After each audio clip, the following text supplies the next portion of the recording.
Yeah.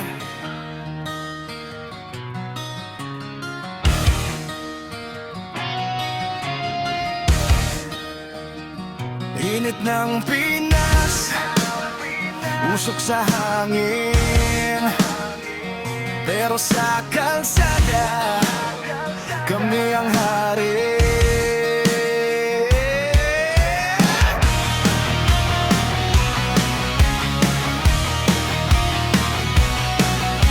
Gulong maliit pero galaw halimaw, singit sa traffic parang multo, di matanaw.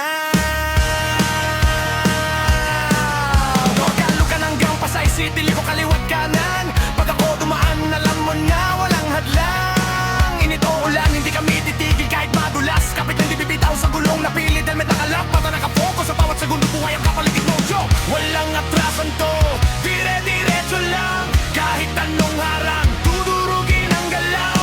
Hindi ito laro, hindi ito trip lang. Ito'y buhay na pinanday sa kalsada araw-araw.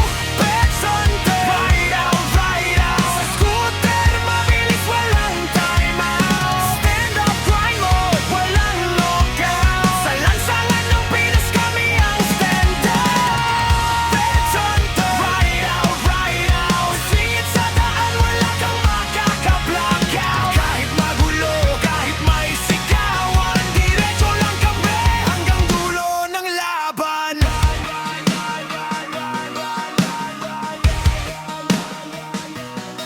Hindi lang forma, may disiplina sa galaw. Respeto sa tao pero sa tagbo walang preno. Pag kailangan sumabay, mga mamata nakatutok parang sniper sa lane. Isang maling galaw, pwede kang mawala sa game. Tipid sa gas pero hindi sa pangarap. Kahit maliit na ride, pang malakas ang impact. Mga riders sa kalsada, alam ang pakiramdam na bawat biyahe mo parang laban sa digmaan. Sa gabi o sa umaga, tuloy ang biyahe kahit pagod na katawan, di pa rin ihinto pare. Kalsada ang tahanan, dito kami sanay. Pets Hunter sa ride, ang dulo buhay. Pets Hunter, ride out, ride out. Walang iwanan kahit mawala ng ilaw. Sa dilim ng daan kami ang ilaw. Ka-scooter sa Pinas, ito ang galaw.